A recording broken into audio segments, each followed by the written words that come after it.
Hello! Welcome to Cat's Treats. I thought that by now I would have naturally formed a more organic, longer clickbait YouTube intro, but it hasn't happened yet, so that's what you get. You might have noticed that today is a special cosplay episode of Cat's Treats, and that is because we are making macarons based on my favorite anime. Not actually my favorite anime, that's a lie, it's just that no one in America has heard of my favorite anime. But it's close to it, so we're gonna go with that. Legend of the Galactic Heroes, the pretentious anime fans' favorite anime. It's about two sides in a centuries-long space war, and the new brilliant geniuses on each side working their way up the ranks and undoing the social standards of the societies that they live in and how they conflict with each other. And it's specifically about a bunch of men sitting in rooms talking about politics while space battles happen off-screen.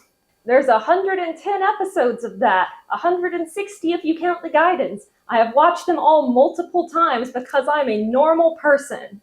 And obviously, because I'm such a normal person, today we will be making French macarons, two different kinds, one based on the Empire side of the series, and one based on the Free Planets Alliance side of the series. And they are going to be very themed, and they are going to be delicious. And if anyone has ever scared you away from making macarons by telling you that it's really difficult and finicky, they're kind of right. They are pretty difficult and finicky, but they are actually, I think, way easier to do than people give them credit for. And the bright side is, if you mess them up, you still have like a delicious, tasty little almond cookie. It just won't be a macaron. So just follow this along. I think you'll have a really good shot at being able to do it. The first macaron we're going to do will be my Galactic Empire macaron. And this is actually a good time to tie into a viewer question, because Kelsey on my last video asked me what is my process with coming up with the design for my bakes. And this is a good time to go into that a little bit, because I always start with my concept of what am I doing. In this case, we're baking the Galactic Empire from Legend of the Galactic Heroes. And then I think to myself, okay, so let's come up with the visual iconography that we're going to use if this is our design theme. In that case, it's pretty easy because I'm just going to use the later series flag that Reinhardt and the Galactic Empire use as my visual motif. But now I have to come up with the flavors, and coming up with a flavor for a fictional country can be an interesting process, but I actually thought it was fairly straightforward for this one because there's quite a few flower motifs and scenes associated with Reinhardt and Honor Rose as characters. So I'm doing a rose-flavored cookie because it's the Legend of the Galactic Heroes and they drink constantly. One of my drinking games for this show is Drink When the Characters Drink, and you shouldn't ever play that drinking game because you'll die. And you always see them with these little celebratory glasses of white sweet wines and champagnes. You can tell that that's what they are because their glasses are hilariously tiny. So the inside flavoring is going to be a white chocolate ganache base that includes the flavor of Riesling, a sweet German white wine, which I think ties in really well with the vibes that they have going on. But that's how my thought process works, and kind of a deconstruction of how I go from concept to flavor profiles of something. And remember, if you have any other questions about baking or about me, you can put that down in the comments and I might grab one to use in a video. Now, I've already measured out my ingredients for both sets of macarons here, but I want to give one little caveat that it is extremely important to use a scale when you are making macarons because the weight and ratio of each ingredient matters a whole lot. You'll see online converters that will say, oh, like, half a cup is equivalent to XYZ many grams. Do not listen to those. They will lead you down the path of lies and destruction. So for each flavor of macarons, I am going to be using 140 grams of almond flour, 140 grams of powdered sugar, 100 grams of egg whites, and 90 grams of sugar. These four core ingredients are the basis of all macarons, unless you're doing some kind of weird vegan shit. Every other ingredient that goes into a macaron recipe is just going to be flavor additives and colors to help make exactly the flavorings you want. I'm going to begin by sifting the almond flour and the powdered sugar together in alternating little bits like this into a bowl. This is mostly just so that it separates all of the clumps that can occur in these two things, but also it can filter out any too large almond bits that will lead to a bumpy surface on our cookies.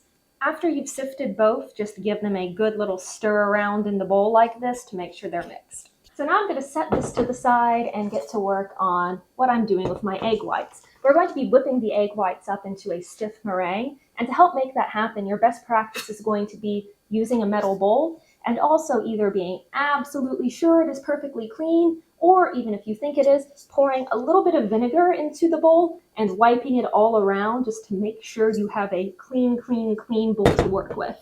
This is because egg whites are very stupid, annoyingly sensitive about their surroundings, and even a little bit of yolk in the egg whites or a little bit of oil or water in your bowl when you start is likely to prevent them from stiffening to the degree that you really need them to. So I'm just going to pour my 100 grams of egg whites in and start mixing. I'm going to be using a hand mixer on a pretty high power throughout this process. I also recommend that if you have a stand mixer, actually do not use your stand mixer for this, just because being able to feel the texture of the eggs as it thickens and as you swirl this around is going to help you a lot in terms of knowing when it's done. When your eggs look all foamy with big bubbles like this, that should take about 10 to 20 seconds, you can add in about half of a teaspoon of cream of tartar to help stabilize your egg whites. After that, you're going to keep mixing until the eggs start forming an overall foam without those big, huge bubbles. Looks like this. It should just be another 10 to 20 seconds or so. At this point, we're going to continue mixing, but it will be as we slowly pour in a little bit of those 90 grams of sugar.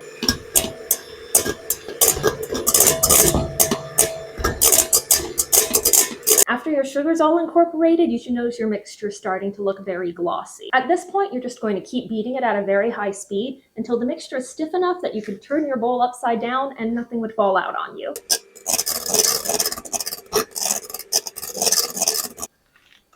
We did it! Now, if you're using liquid flavorings to flavor your macarons and liquid or gel-based colors, this is the time where you add those flavorings and colors to your cookies. I'm going to be adding a little bit of rose syrup to this for my rose cookies. That was a lot of rose syrup. This will be fine. 2 shots of vodka. And I'm also going to add some of my gel food coloring. Now, I highly recommend using gel or powder-based food colorings when you're working with macarons because liquid food colorings aren't going to give you much color in comparison with the amount of liquid you're putting in. And the more liquid you're adding to these egg whites, the more possibility you have of destabilizing the mixture. This is my favorite brand of food colorings, Chef Master. They're the best I found to work with, the highest pigmentation for the least amount of additive. They're also the colorings that we use at work. So like this is what the actual professionals use. They're reasonably priced and you can get them on Amazon. Great. I'm not sponsored by Chef Master, but I could be Chef Master. One funny little trait about coloring macarons like this is that they are always going to look like they're going to be a little bit too light once you add the mixture in like we're about to do. However, they also always cook a little bit darker after you mix that in. So pretty much they will always end up being the exact color that you mix your meringue to. It's very good if you care about that thing a lot. Once your egg white meringue mixture is done, we are going to pour about 1/3 of that almond flour and powdered sugar mixture into the bowl with the eggs.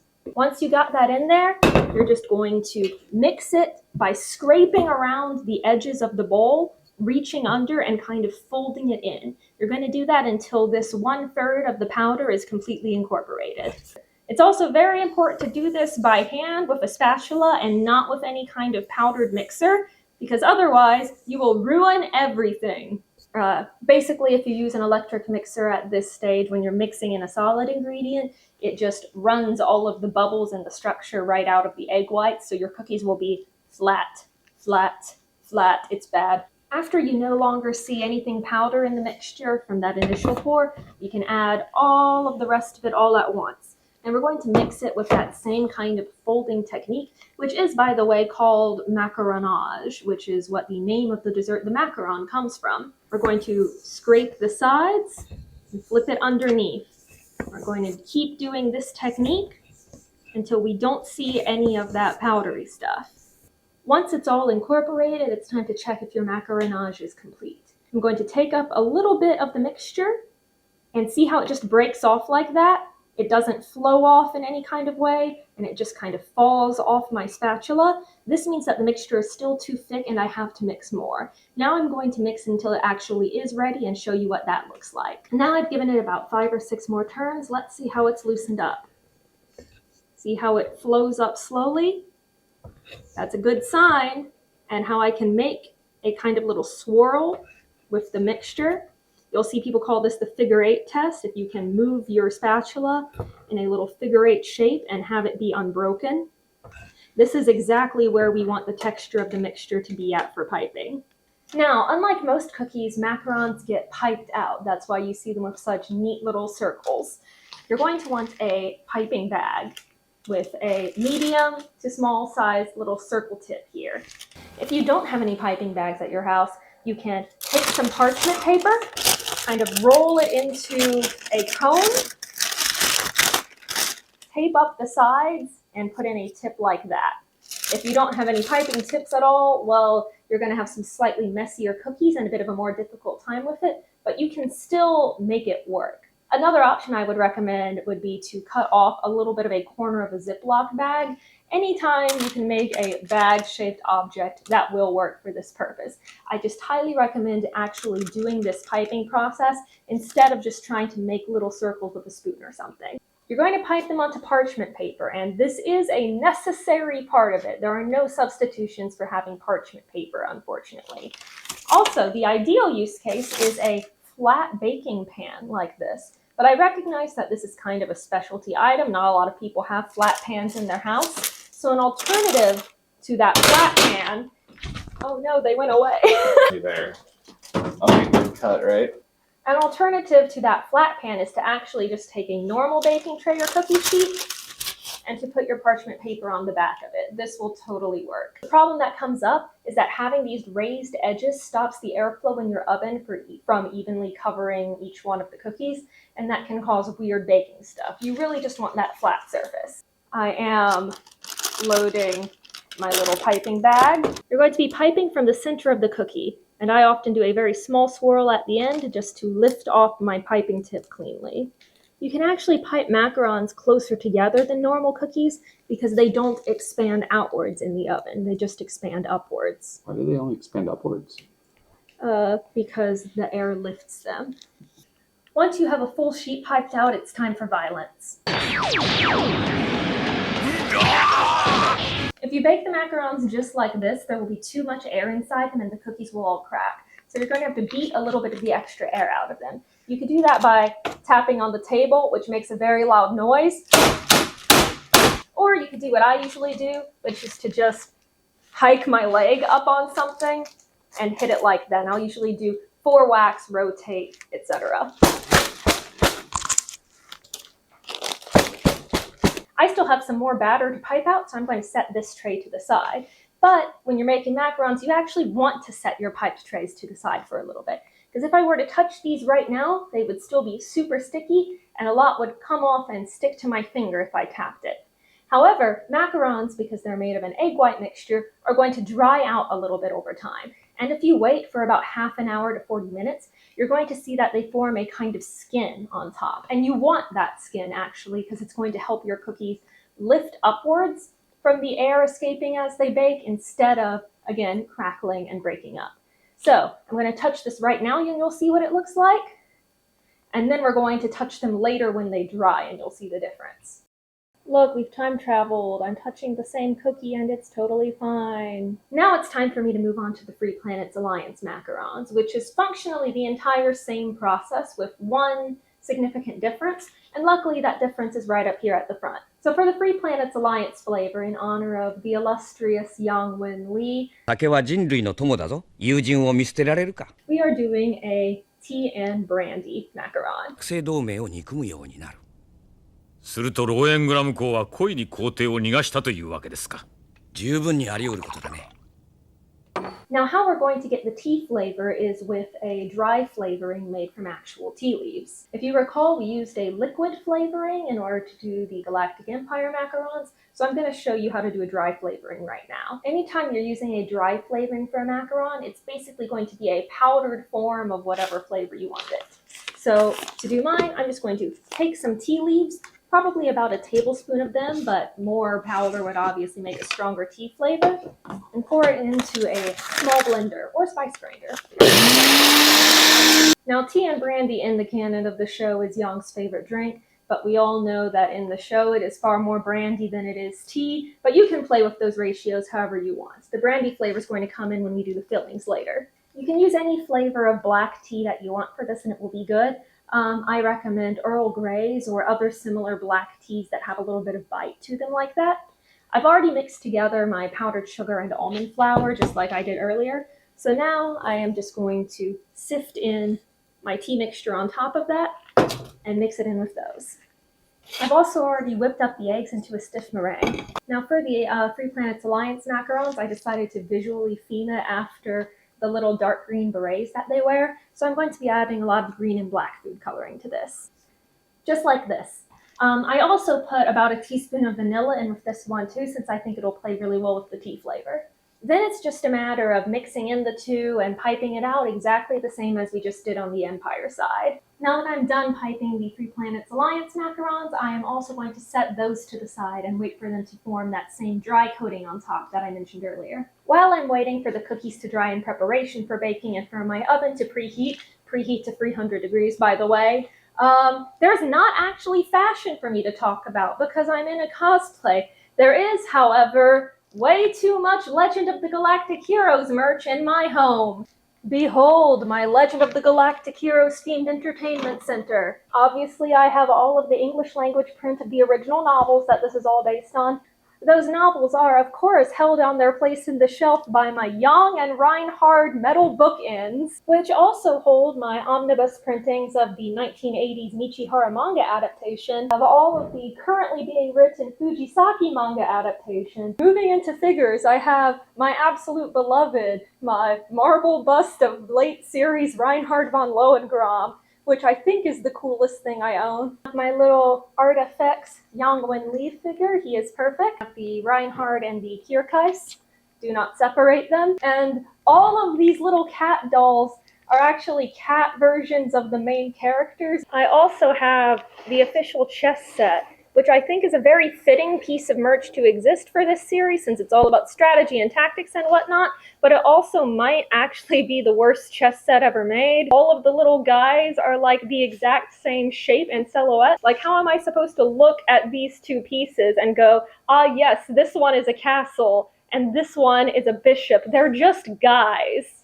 On top of that, I also think they made some questionable decisions in with the series, like Reinhard and Yang as the kings and Hilda and Frederica as the queens makes sense. But then you have weird shit like, why do we have Poplin here but not Julian? And I am personally offended that Kierkeis is the bishop instead of the knight. What are you doing? And also, like, Reinhard is the king, so it's clearly post his regime taking over, and yet they're using the Golden Balm emblem on the side instead of the Lohengrin emblem. Why? I own a Shrek-free themed chess set that y'all saw in my chess cake video, and it is easier to read than this one. And of course, my Ruenthal and Mittermeier themed fine china, which is something that exists.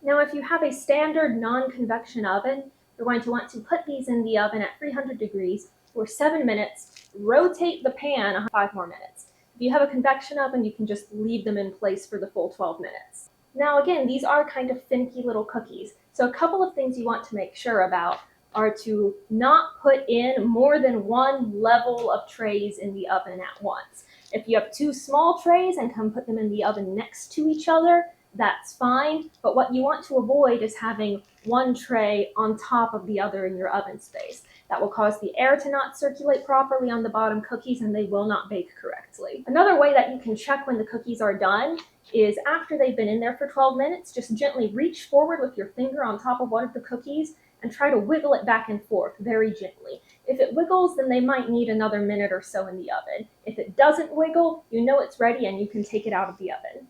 All right, we're going in.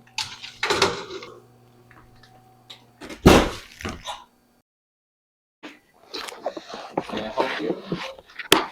Yes. Here.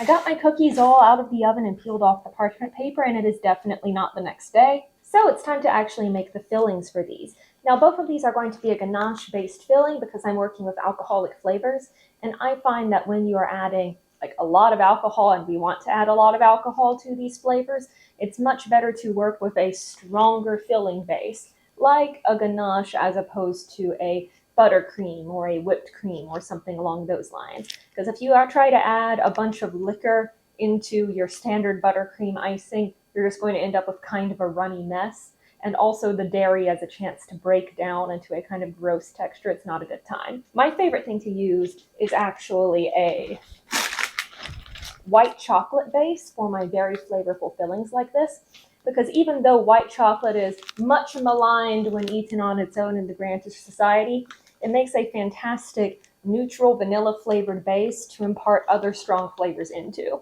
I'm going to start by pouring about 1.5 tablespoons of heavy cream into the bottom of a pan. Now normally for a ganache you're going to want a ratio of about half as much heavy cream as you have of chocolate weight for a strong ganache like this. In this case, we're going to be using a bit less because, again, with our alcohols, we're going to be adding more liquid than you would normally have to a ganache mix. As that heavy cream heats up, we're going to add just a little bit of chocolate to swirl around and melt totally. This is going to make it easier for the rest of your chocolate to begin melting when you pour it in. For batches of the size that we're making today, I find that about half of an 11.5 ounce package of chocolate chips is what I need to do to fill all the cookies. Once the chocolate is fully smooth and incorporated like this, I can start adding, in this case, my brandy, because this first filling we're going to do for the Free Planets Alliance macarons. Now, it's very important that all of your chocolate be melted completely before you add any kind of alcohol, or it's much more likely to cause your mixture to seize up. You're going to want to pour it in very slowly while mixing the entire time. Make sure that all that you just poured in is being incorporated successfully before you pour in any more. You can kind of taste it as you go and add however much of your flavoring you want. Unless you're me and on an incredibly strict medical candida diet right now, which means I can't have any alcohol or any sugar or any dairy, which is terrible because I'm a baker. But once you're ready, you can just take that mixture and set it in the fridge to help the ganache cool down to a pipeable consistency faster. We're going to be doing pretty much the same thing to do the filling for the Galactic Empire macarons, with the exception of one point in the step, which is that Riesling, being a white wine, is a lot more subtly flavored than something as strong as brandy. So we're actually going to pour a little bit of it into the pot first and reduce it by about half. So that way we can get a greater amount of flavor while still adding a bit less liquid total.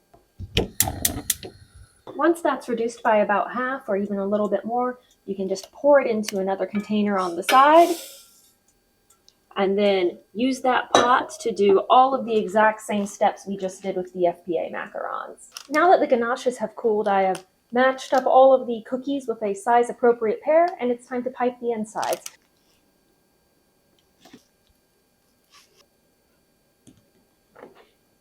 Now that we have our little cookies all sandwiched together, we can start doing the decorations. So with macarons, the two ways that I typically see people do decorations are either you do a decorative element directly on top of the cookie itself, just with icing or whatever designs you want, or you make something on the side that you then put on top of your cookie to decorate it. And we're going to be using both of those methods today. Just very simple versions of each, so you can take your own creativity in whatever direction from here. Now, I know from when I did my Free Planets Alliance cosplay that it is almost impossible to find any kind of mold or pre-existing pentagonal shaped stud. So what I'm doing to create the little add-on for the hats is going to take some white chocolate and just put it in the center and the very bottom of these little silicone chocolate star molds. And then I'm just going to paint over them with some gold edible paint. I'm going to start by adding the smallest amount of heavy cream to a pot just to coat the bottom and heat it up so that the white chocolate does not immediately melt and burn to the bottom of the pan. Then, just like we made the ganache filling, I'm going to pour in my chocolate chips and wait for the heat to do its work while stirring. Sometimes if it seems like it's going to be a little bit too loose, I'm going to add a little bit more. This is important because unlike the ganache, which we want to remain a little bit soft, this we are going to want to harden in those molds. After I transfer that white chocolate into a piping bag, I'm just going to gently go over and, like I said, fill just the very bottom to make very small pentagons of these star molds. After my mini stars have set in the freezer, all I had to do is pop them out of the mold, give them a little spritz with some edible gold spray paint, and they're ready to go. To attach them, all I'm going to do is apply a tiny bit more chocolate ganache where I want the star to go. And then place it right on top.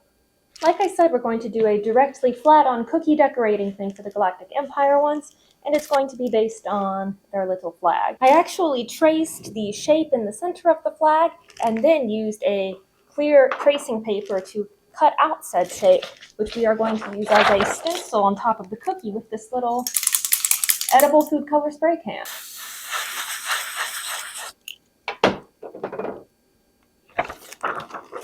And afterwards, I'm going in with a little more fine detail paintable edible gold paint just to draw up the sides of the flag and fix up any small details that came out blurry.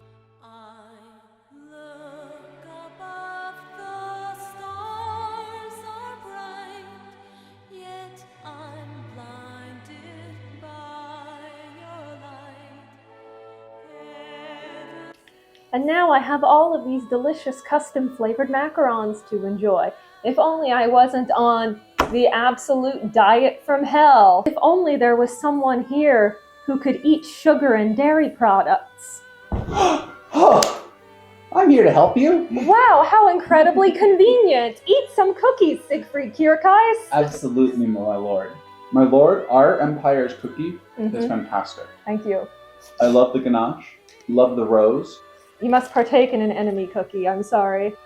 I take no pleasure in this, sir. I take pleasure in this. Good. This cookie with the tea is wonderful. Which side reigns victorious in the flavor battle? Hello, Rose. Good. If you're wondering what flavors I would do for the other characters, I actually have thought way too much about it. So if you are a fan of the franchise watching this, I would love for you to know that Ruenthal would be sumac and merlot, Mittermeier would be sumac and chardonnay, Hilda would be a chamomile and lemon curd, Schonkoff would be a coffee stout, Dusty would be mint julep, and Frederica would be a savory cucumber sandwich macaron. I have very elaborate and detailed reasonings for all of these. You can message me or something.